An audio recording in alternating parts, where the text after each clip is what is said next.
Welcome back on apex classes digital platform. Class 12 का first lesson हमारा चला था भारत का वैभवपूर्ण अतीत। इसका एक टॉपिक हमने कंप्लीट कर लिया था, जिसमें पहला टॉपिक जो कि लॉन्ग क्वेश्चन बनता है आपका, भारत के इतिहास की जानकारी के प्रमुख स्रोत कौन कौन से हैं, वो दोनों स्रोत हमने कंप्लीट कर लिए हैं, पुरातात्विक स्रोत और साहित्यिक स्रोत। अब हम आज पढ़ेंगे भारत की जो वैभवपूर्ण उपलब्धियां हैं उनके बारे में पढ़ेंगे कि हमारा प्राचीन भारत की ऐसी क्या उपलब्धि है जिसके कारण हम कह सकते हैं इसका अतीत बहुत ही वैभवशाली था या संपन्न था हर दृष्टि से। तो आज हम भारत के वैभवपूर्ण अतीत में वैभवशाली भारत की 4 उपलब्धियां आज हम पढ़ेंगे। आगे और नेक्स्ट क्लास में पढ़ेंगे। आज के लिए हमारे पास 4 उपलब्धियां हम इसमें कंप्लीट करेंगे आज की क्लास में। सबसे पहला है भारतीय संस्कृति का विश्व संचार।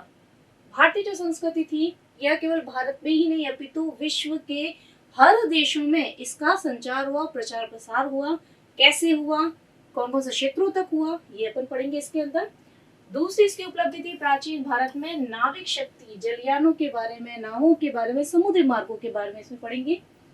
तीसरा प्रागैतिहासिक पाषाण संस्कृति, यानी इतिहास की पूर्व की जो पाषाण संस्कृति थी उसके काल, उस समय के औजार, उस समय के उपकरण, उसकी जानकारी पढ़ेंगे। और चौथा टॉपिक इसमें पढ़ेंगे अपन प्रागैतिहासिक शैल कला, यानी प्राचीन कालीन जो शैल कला थी, पत्थरों पर जो कला लिखी जाती थी उनके बारे में। अब सबसे पहले हमारा आज का पहला जो भाग है, उपलब्धि जो है, वह भारतीय संस्कृति का विश्व संचार। सबसे पहली चीज इसमें आप देख रहे हैं कि भारत ने कभी भी दूसरे देश पर आक्रमण करके वहां पर अपनी संस्कृति को थोपा नहीं, यानी कहीं पर भी भारत के द्वारा आक्रमण करके और उस पर अपनी विजय प्राप्त करने के बाद अपनी संस्कृति को उसके थोपा नहीं गया था, अपितु भारतीय लोग बाहर के देशों में गए या बाहर के लोग जब भारतीय देशों में आए तो आपसी समन्वय के कारण, यानी यहाँ पर युद्ध कारण न होकर कारण क्या रहेगा, सांस्कृतिक समन्वय। सांस्कृतिक समन्वय हुआ, यानी एक संस्कृति का दूसरी देश से संपर्क हुआ और उससे आकर्षित होकर वहां के देशों ने भारतीय संस्कृति को अपनाया।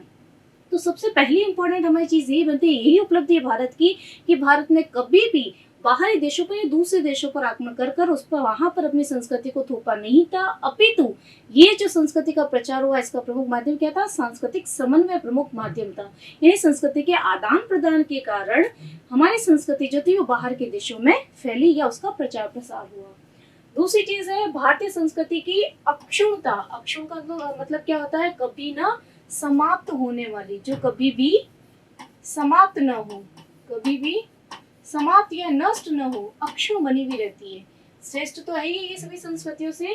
तो भारतीय संस्कृति की अक्षुणता श्रेष्ठता को भारतीय इतिहासकारों ने तो इसकी तारीफ की है। इसके बारे में हम कह सकते हैं कि जो व्यक्ति जिस देश में रहा उसकी तारीफ करेगा, लेकिन यहाँ एक इम्पोर्टेंट चीज देखने को क्या मिल रही है कि भारतीय संस्कृति के बारे में भारतीय इतिहासकारों ने तो लिखा ही है, लेकिन इसकी महत्वपूर्ण उपलब्धि क्या है कि विदेशी इतिहासकारों के द्वारा भी, उनके द्वारा भी अपने ग्रंथों में, अपनी पुस्तकों में भारतीय संस्कृति की जो महत्वपूर्ण विशेषताएं थी उनको लिखा गया। तो ये भारतीय संस्कृति महत्वपूर्ण उपलब्धि है कि भारतीय इतिहासकारों के, अगर हम कहते हैं कि भारतीय इतिहासकारों द्वारा इस संस्कृति को उजागर किया गया या इसकी तारीफ लिखी गई या इसकी प्रसिद्धि के बारे में लिखा गया, तो हम ये कह सकते हैं ये केवल एक पक्ष का विवेचन है या एक पक्ष को मानते हुए हम देख सकते हैं कि ये हो सकता है कि पक्षपातपूर्ण नीति यहाँ पर अपनाई गई हो।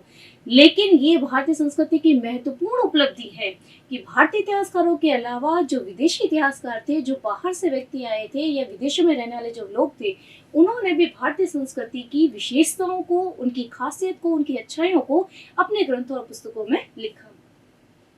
अब इनमें कौन कौन से विदेशी इतिहासकार है, जिसे सबसे पहला हम देखते हैं सर वॉल्टर रेले। सर वॉल्टर रेले ने क्या कहा है कि मानव प्राणी का निर्माण स्थल किसको माना है, भारत को, कि एक मनुष्य का जो जन्म है वह कहाँ पर हुआ है, भारत में हुआ है। भारत के अलावा किसी दूसरे देश को महत्व नहीं दिया है इन विदेशी इतिहासकारों ने। दूसरा इतिहासकार है कर्नल अलकाट। कर्नल अलकाट ने भी क्या कहा है, मानव संस्कृति का उद्गम स्थल भारत को माना है, मानव का स्थल भी भारत को माना है वॉल्टर रेले ने। और उसी बात को कर्नल अलकाट ने क्या है कि अगर किसी की संस्कृति का उद्गम भी है, जो भारतीय संस्कृति उत्पन्न, मानव की जो संस्कृति है उसका उद्गम भी कहाँ पर हुआ है, भारत में ही हुआ है। मानव की जो संस्कृति है, रहन सहन है, तौर तरीके, उनका उद्गम स्थल भी किसको माना गया है, भारत को ही माना गया है। वॉल्टेयर जो अगला इतिहासकार है वह क्या कहता है, ऋग्वेद को अमूल्य बताते हुए भारत के प्रति आभार प्रकट किया है। जब वोल्टेयर भारत आए थे तब इनको हमारे जो 4 वेद है उनमें से जो सबसे प्रथम और प्राचीन वेद है ऋग्वेद की एक प्रति इनको भेंट के स्वरूप दी गई थी भारतीय लोगों के द्वारा। जब उन्होंने उस प्रति को स्वीकार किया तब ये कहा कि पाश्चात्य देश जो है, पश्चिमी देश जो है, वह हमेशा इसके लिए भारत के ऋणी रहेंगे। उनका ये आभार रहेगा कि उन्होंने ऋग्वेद की प्रति उनको भेंट स्वरूप दी है। मैक्स मूलर जो अगला इतिहासकार है वह क्या कहता है, संपूर्ण ज्ञान का भंडार कहाँ पर है, भारत में। अगर कहीं से भी सब्जेक्ट पर, किसी भी टॉपिक पर हमें किसी भी विषय में किसी ज्ञान को प्राप्त करना है तो उस ज्ञान की प्राप्ति में कहाँ से होगी, भारत से होगी। जैसा कि हमने साहित्यिक स्रोतों में भी पढ़ा था कि भारत में संपूर्ण ज्ञान का भंडार किसको कहा गया, वेदों को कहा गया। वेद जो है वह ज्ञान के भंडार है, समृद्ध भंडार है।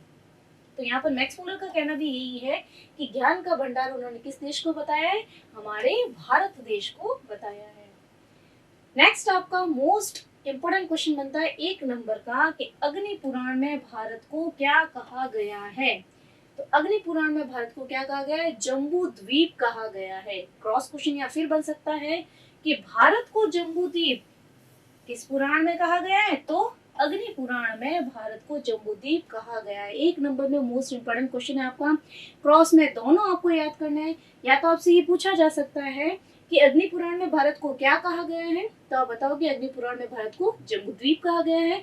या ये क्वेश्चन पूछा जा सकता है कि भारत को जम्बूद्वीप किस पुराण में कहा गया है, तो भारत को जम्बूद्वीप अग्नि पुराण में कहा गया है। पुराण के बारे में अपन पढ़ चुके हैं। पुराणों की संख्या कितनी बताई थी मैंने, 18 होती है। पुराणों की संख्या कितनी है, 18। उसी में से एक पुराण है अग्नि पुराण, जिसमें भारत को क्या कहा गया है, जम्बू द्वीप कहा गया है। नेक्स्ट फिर 1 नंबर का इंपोर्टेंट क्वेश्चन बनता है, समुद्री पार के भारतीय प्रदेशों को द्वीपांतर कहा जाता था। क्वेश्चन बनता है द्वीपांतर किसे कहते हैं, तो आंसर क्या जाएगा, समुद्री पार के भारतीय प्रदेशों को, जो समुद्र के पार थे, समुद्र के दूसरी ओर थे, छोटे छोटे टापू जो द्वीप बने हुए थे, उन्हें क्या कहते थे, द्वीपांतर कहा जाता था।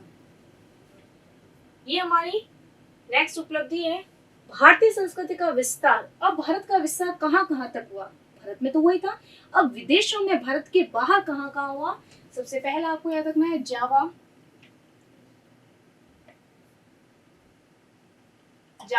इंडोनेशिया, सुमात्रा इंडोनेशिया में, मलाया दक्षिणी पूर्वी एशिया और ऑस्ट्रेलिया के मध्य का हिस्सा है, कंबोज जिसे कंबोडिया कहा जाता है, श्याम थाईलैंड का प्राचीन नाम, चंपा दक्षिणी पूर्वी एशिया का क्षेत्र, बर्मा जिसका वर्तमान नाम क्या है, म्यांमार, लंका वर्तमान नाम श्रीलंका आदि देशों तक फैला हुआ था। ये सारे देश आपको याद रखने हैं। ये भी 1 नंबर के या 2 नंबर के क्वेश्चन में आपसे पूछा जा सकता है कि भारतीय संस्कृति का प्रचार प्रसार किन देशों में हुआ। तो ये नाम आपको याद रखने हैं, जावा, सुमात्रा, मलाया, कंबोज, श्याम, चंपा, बर्मा, लंका।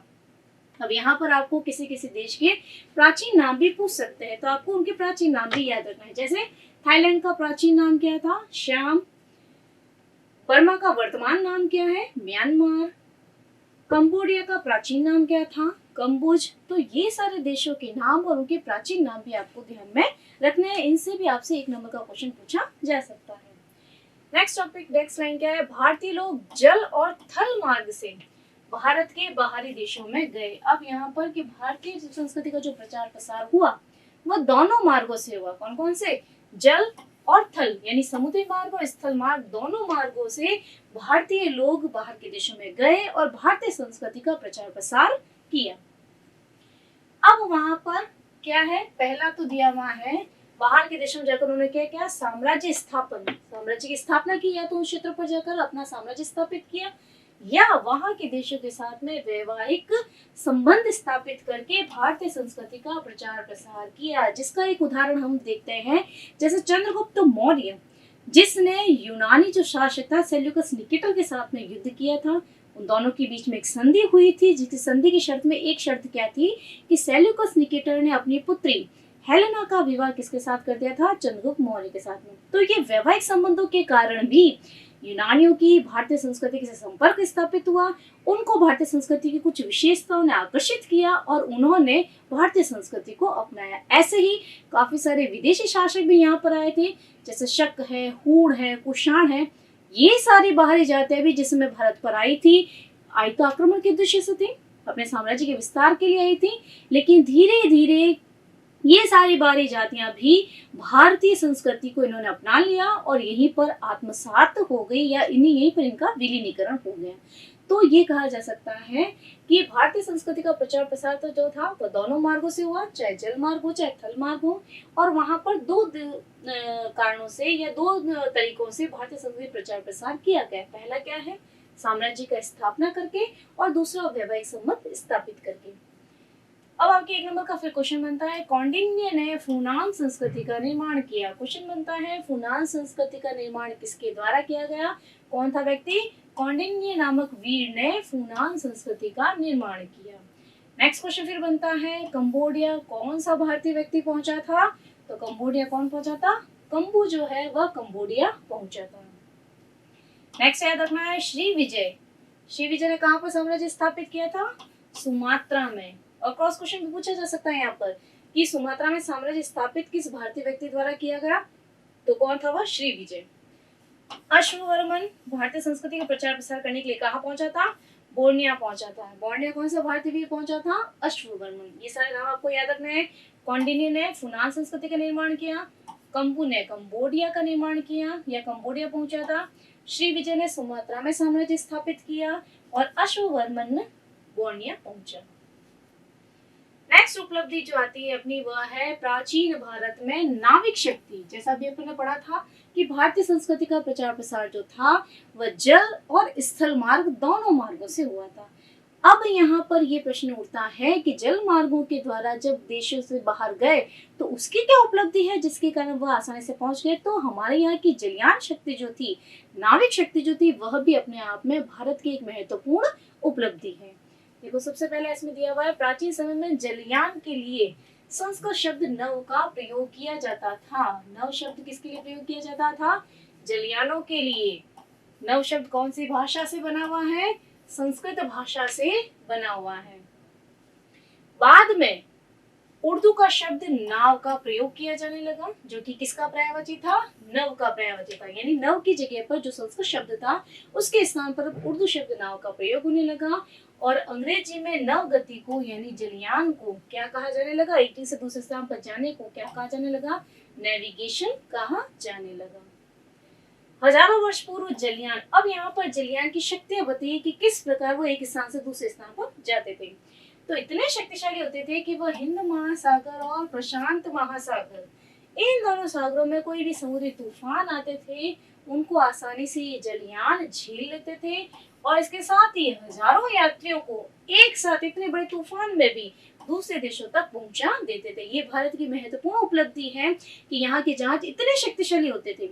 ऐसा नहीं है कि समुद्री मार्ग में बीच में ही अटक जाते थे, तो समुद्री मार्ग में जाने के लिए जो जलयान प्रयोग किए जाते थे, जो हमारी यहाँ की नाविक शक्ति थी, वो इतनी शक्तिशाली थी कि काफी सारे तूफानों के आने के बाद भी वह नाविकों को सुरक्षित रूप से एक स्थान से दूसरे स्थान पर आसानी से पहुंचा देते थे।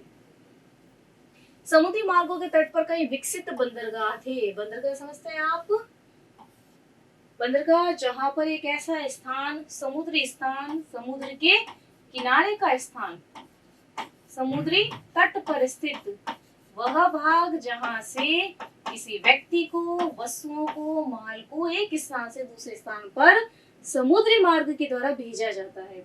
तो जहां पर रुकने का स्थान होता है, जहां से माल को उतारा जाता है, व्यक्तियों को उतारा जाता है, वह क्षेत्र क्या कहलाता है, बंदरगाह कहलाता है। नेक्स्ट आता है, अभी अपन ने पढ़ा बंदरगाह के बारे में, तो सबसे विकसित बंदरगाह कौन सा था, लोथल। कहाँ पर है लोथल, वर्तमान में गुजरात। लोथल जो था वह सबसे विकसित बंदरगाह था। अब यहाँ से मिस्र, मेसोपोटामिया, ईरान आदि देशों में क्या होता था, व्यापार होता था। यानी प्राचीन काल में हमारा जो विकसित बंदरगाह था वो कौन सा था, लोथल बंदरगाह था। ये अपन नेक्स्ट जो टॉपिक है हमारा सिंधु घाटी सभ्यता, उसमें भी पढ़ेंगे अपन कि लोथल जो बंदरगाह है वो आज का जो वर्तमान का हमारा जो विशाखापट्टनम बंदरगाह है उसका कंपैरिजन किया जाए तो उसी के बराबर, यानी हजारों वर्षों पूर्व भी जो बंदरगाह था वह आज के बंदरगाह की तुलना के बराबर है। ये हमारे भारत की बहुत महान उपलब्धि है कि वर्तमान का जो विशाखापट्टनम जिस तरह से विकसित है वैसा ही हजारों वर्ष पूर्व कौन सा बंदरगाह विकसित था? लोथल। अब मैप में आपसे पूछा जाता है लोथल को अगर आपको भरना है तो कौन से राज्य में आप भरेंगे? गुजरात में। पश्चिमी तट में और कौन से बंदरगाह थे? सोपारा और भृगुकच्छ। ये दोनों भी कहाँ पर है? पश्चिमी तट गुजरात में। तो आपको ये ध्यान रखना है कौन से राज्य में आ रहा है। लोथल, सोपारा और भृगुकच्छ तीनों ही बंदरगाह थे। सबसे विकसित बंदरगाह तो लोथल हो गया, इसके अलावा सोपारा और भृगुकच्छ बंदरगाह भी थे। तीनों ये जो बंदरगाह है कौन से राज्य में स्थित है? गुजरात में। पश्चिमी क्षेत्रों से ही लगभग हमारे बाहरी व्यक्ति जो थे, बाहरी विदेशी जाति जो थे, वो पश्चिमी भाग से आई थी। तो पश्चिमी भाग से ही बंदरगाह इतने विकसित हुए थे जहां से व्यक्तियों को या किसी वस्तु को एक स्थान से दूसरे देशों में भेजा जाता था। नेक्स्ट इंपॉर्टेंट क्वेश्चन, अरब सागर का प्राचीन नाम क्या था? Ratnakar. Most important question 1 number में, अरब सागर का प्राचीन नाम क्या था? रत्नाकर। और बंगाल की खाड़ी का प्राचीन नाम क्या था? महोदधी। पढ़ते हैं हम नक्शे में, हमारा जो भारत देश है वह तीनों ओर से समुद्र से घिरा हुआ है, पता है ना, तीनों ओर से समुद्र से घिरा हुआ है। उसमें अरब सागर है एक तरफ बंगाल की खाड़ी और नीचे दक्षिण में हमारे हिंद महासागर। ठीक है, यहाँ पर है हमारा अरब सागर और इस तरफ है हमारी बंगाल की खाड़ी और यहाँ है हमारा हिंद महासागर। अब यहाँ पर कहा है कि अरब सागर जो था इसका प्राचीन नाम क्या था? रत्नाकर।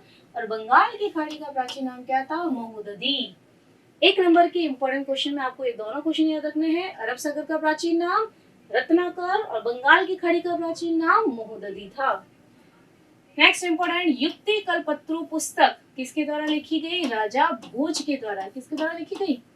राजा भोज के द्वारा युक्ति कल्पत्रु पुस्तक लिखी गई। अब क्वेश्चन बनता है यहाँ पर सबसे पहला तो यही कि युक्ति कल्पत्रु पुस्तक किसके द्वारा लिखी गई? तो धार के राजा भोज के द्वारा। फिर क्वेश्चन बनता है युक्ति कल्पत्रु पुस्तक में किसकी जानकारी मिलती है? तो राजा भोज के द्वारा लिखित पुस्तक युक्ति कल्पत्रु से हमें नौका निर्माण और नौकाओं के प्रकारों का उल्लेख मिलता है। मोस्ट इंपोर्टेंट क्वेश्चन है 1 नंबर में, नौका निर्माण और नौकाओं की प्राचीन कालीन नौकाओं के निर्माण और प्रकारों की जानकारी हमें किस पुस्तक से मिलती है? युक्ति कल्पत्रु पुस्तक से। किसके द्वारा लिखी गई ये पुस्तक? धार के राजा भोज के द्वारा लिखी गई। नेक्स्ट देखिए, भारतीय नाविकों के द्वारा लौह मत्स्य यंत्र, जो कंपास होता है दिशा सूचक यंत्र, इसका प्रयोग किया जाता था। कौन सा यंत्र था? लौह मत्स्य यंत्र, जिससे कि उनको दिशाओं का ज्ञान होता था कि हम कौन सी दिशा में जा रहे हैं समुद्री मार्ग में यात्रा करते समय। अब यहाँ पर नौका संगठन का जो प्रमुख व्यक्ति होता था उसे क्या कहते थे? नौकाध्यक्ष। नौका का प्रमुख क्या कहलाता था? कर्णधार या फिर महासारथ। पतवार चलाने वाला क्या कहलाता था? नियामक। और जलपोत का प्रबंध करने वाला क्या कहलाता था? दत्र रश्मि ग्राहक। ये सारे नाम आपको ध्यान होने चाहिए, वापस रिपीट कर रही हूँ। नौका संगठन का प्रमुख नौकाध्यक्ष, नौका का प्रमुख कर्णधार या महासारथ, पतवार चलाने वाला नियामक और जलपोत का प्रबंध करने वाला दत्र रश्मि ग्राहक कहलाता था। नेक्स्ट उपलब्धि आती है हमारी 30वीं उपलब्धि, भारत में प्राग ऐतिहासिक और पाषाण संस्कृति। अब यहाँ पर सबसे पहले इनका अर्थ समझना है। सबसे पहले इतिहास। इतिहास किसे कहते हैं? जब से मानव ने पढ़ना लिखना सीखा तब से वर्तमान तक के जो क्रियाकलाप है वह क्या कहलाता है? इतिहास। यानी इतिहास में हमको लिखित सामग्री में जो स्रोत मिलते हैं, जिनका विवरण हमारा कहीं ना कहीं लिखा हुआ है, वह क्या कहलाता है? इतिहास कहलाता है। इतिहास का अगर सिंपल भाषा में हम कहेंगे तो क्या कहेंगे? अतीत में घटित होने वाली घटनाएं। लेकिन इतिहास में किनको शामिल किया जाता है कि अतीत में घटित होने वाली वे घटनाएं जो कहीं ना कहीं हमें लिखित रूप में प्राप्त होती है, जिनके हमारे पास साक्ष्य उपलब्ध हैं, जिनके आधार पर हम कह सकते हैं कि प्राचीन काल में ये चीजें होती थी, तो ये तो कहलाता है इतिहास। दूसरा दिया हुआ है प्राक इतिहास। ये 2 शब्दों से मिलकर बना हुआ है, प्राक प्लस इतिहास। कहीं कहीं पर इसको प्राक को प्राग भी बोलते हैं। दोनों का मीनिंग एक ही होता है। प्राग या प्राग का पहले क्या मतलब होता है? पहले। यानी इतिहास के पूर्व की जो घटना थी वह क्या कहलाती है? प्राक इतिहास। इतिहास के पूर्व जो घटनाएं घटित हुई जिसका लिखित विवरण हमारे पास में नहीं है, ठीक है ना, जिसका लिखित विवरण हमारे पास नहीं है, जो लिखित विवरण हमारे पास है वो तो किसमें आ जाएगा, इतिहास के अंदर आ जाएगा। और जिसका हमारे पास कोई लिखित, क्योंकि जिस समय भाषा का निर्माण नहीं हुआ था, व्यक्तियों को, मनुष्य को पढ़ना लिखना नहीं आता था, विचारों को व्यक्त करने की कोई भी विधि प्रचलित नहीं हुई थी, वह सारा इतिहास किसके अंतर्गत आता है, प्राक इतिहास के अंतर्गत आता है। अब प्रश्न उठता है कि जब कोई लिखित सामग्री मेरे पास नहीं है तो उसको इतिहास में कैसे शामिल किया गया, या उसकी जानकारी किससे मिलती है, तो उसकी जानकारी हमें मिलती है पुरातात्विक अवशेषों से। जैसे कि हमने स्रोत में पढ़ा है, पुरातात्विक स्रोत कौन से होते हैं, जो खुदाई में अवशेष हमें प्राप्त होते हैं, जैसे उस समय के औजार हैं, उपकरण हैं, उस समय की कोई इमारतें हैं, स्मारक है, बर्तन है, इन सारी चीजों के आधार पर जिसका लिखित में कहीं विवरण नहीं है, केवल उन औजारों को देखकर, उस समय की जो अवशेष बच गए हैं उनको देखकर हम उस इतिहास के बारे में जानकारी प्राप्त करते हैं। जैसे कि हमारे पास सिंधु घाटी सभ्यता का वर्णन मिलता है, सिंधु घाटी सभ्यता का भी हम अवशेषों के आधार पर ही उसका इतिहास निर्धारण करते हैं। अब आता है पाषाण युग। पाषाण का मतलब क्या होता है, पत्थर। कि प्राचीन कालीन जो मनुष्य था वह अपने औजार और उपकरण किसके बनाता था, पत्थर के बनाता था, इसलिए उस युग को किस नाम से जानते हैं, पाषाण युग के नाम से जाना जाता है। अब प्राचीन कालीन जो पाषाण युग था उसको 3 भागों में बांटा गया है। मोस्ट इंपोर्टेंट क्वेश्चन यहाँ पर 1 नंबर में केवल प्रकार पूछे जा सकते हैं और इसके अंदर की डिटेल को 2 नंबर में पूछा जा सकता है। तो पाषाण काल को 3 भागों में बांटा गया है। सबसे पहला है पूरा पाषाण काल, दूसरा मध्य पाषाण काल और तीसरा नव पाषाण काल। पाषाण काल को कितने काल में बांटा गया है, 3 कालों में, पूरा पाषाण काल, मध्य पाषाण काल और नव पाषाण काल।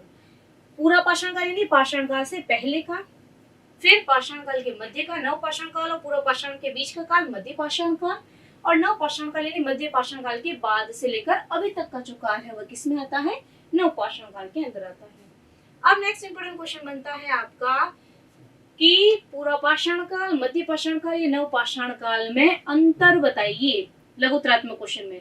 या क्वेश्चन बनता है आपके लघुतरात्मक क्वेश्चन में कि नव पाषाण काल की विशेषताएं बताइए, या मध्य पाषाण काल की विशेषताएं बताइए, या पूरा पाषाण काल की विशेषताएं बताइए। मोस्टली जो पूछा जाता है वो पूछा जाता है नव पाषाण काल की विशेषताएं, और या तीनों में अंतर। आपको तीनों की चीजें याद होनी चाहिए, तीनों की विशेषताएं याद होनी चाहिए। जो विशेषता है वही इसके अंतर में आपको लिखनी है। सबसे पहले पूरा पाषाण काल का निर्धारण कब से माना जाता है, आज से 20 लाख वर्ष पहले का जो समय था उसे हम किस काल में मानते हैं, पूरा पाषाण काल के अंतर्गत मानते हैं। वहीं पर मध्य पाषाण काल का समय कब तक माना जाता है, आज से 12,000 वर्ष पूर्व का जो काल है, सॉरी आज से नहीं, ईसा से माना जाएगा। ये ईसा से 12,000 वर्ष पूर्व का जो काल था वो मध्य पाषाण काल कहलाएगा।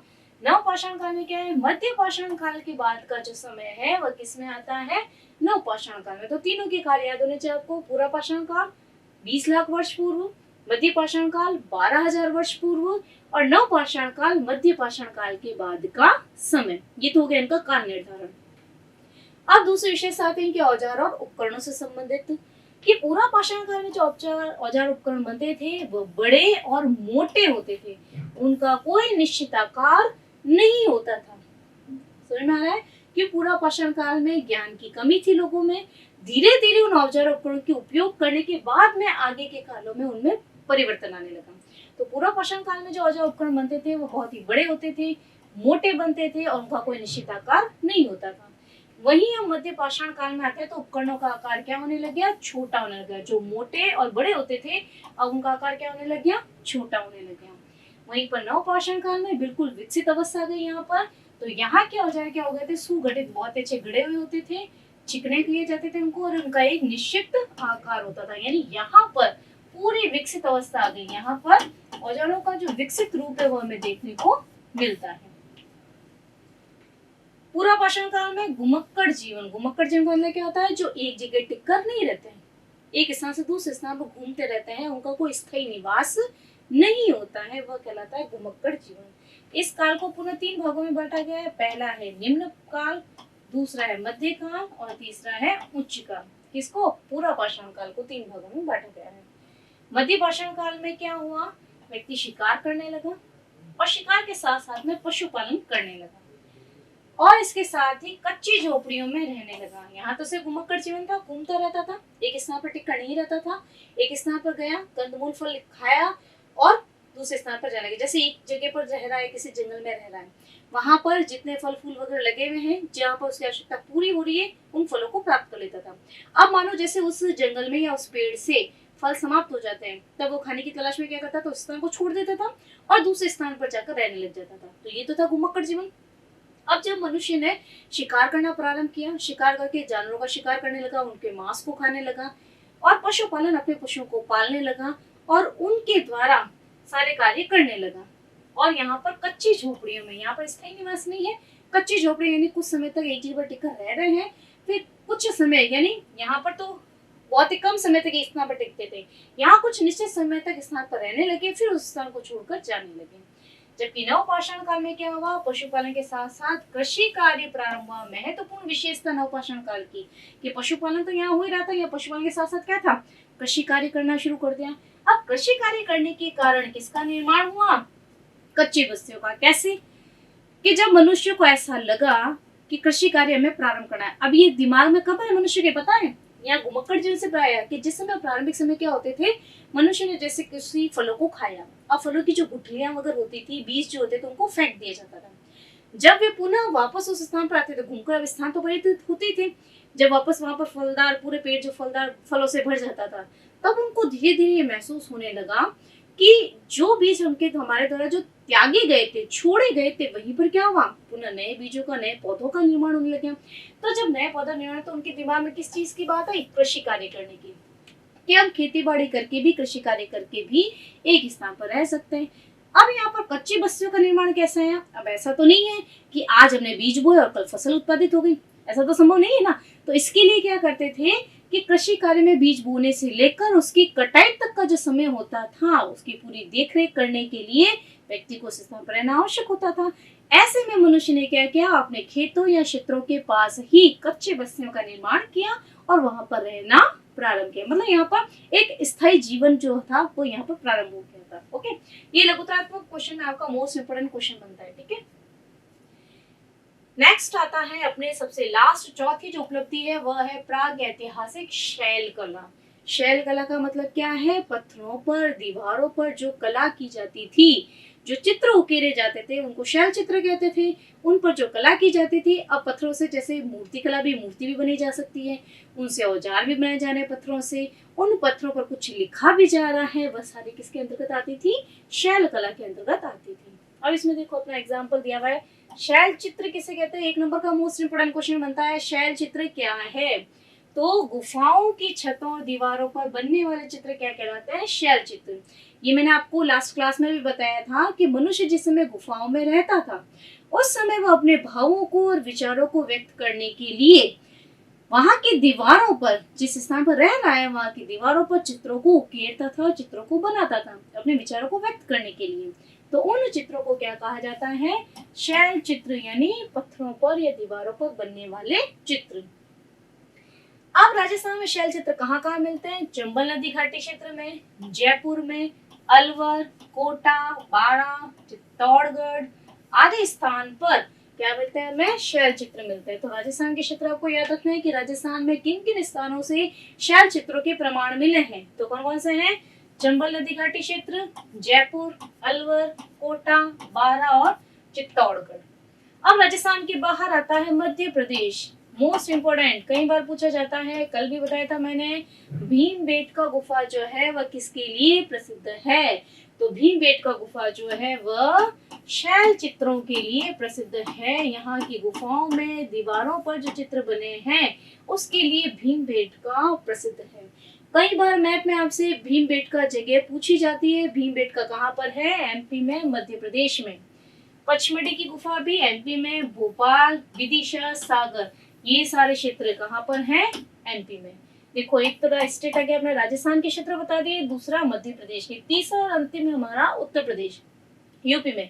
यूपी में किस जगह से शैल चित्र के प्रमाण मिलते हैं, मिर्जापुर से। कहाँ से मिले, मिर्जापुर से शैल चित्रों के प्रमाण मिले हैं। तो यहाँ पर हमारी आज की क्लास कंप्लीट हो गई है। चारों उपलब्धियां हमने कंप्लीट कर ली हैं। नेक्स्ट क्लास में हम इसके आगे का टॉपिक लेंगे, सिंधु घाटी सभ्यता, उसको डिटेल से पढ़ेंगे। तब तक के लिए धन्यवाद। सब्सक्राइब करें हमारा apex classes edutech YouTube channel, साथ ही बेल आइकन को क्लिक करना बिल्कुल ना भूलें ताकि आगे आने वाले सभी यूट्यूब वीडियोस की अपडेटेड नोटिफिकेशंस सबसे पहले आपको मिले। Apex classes edutech, subscribe now.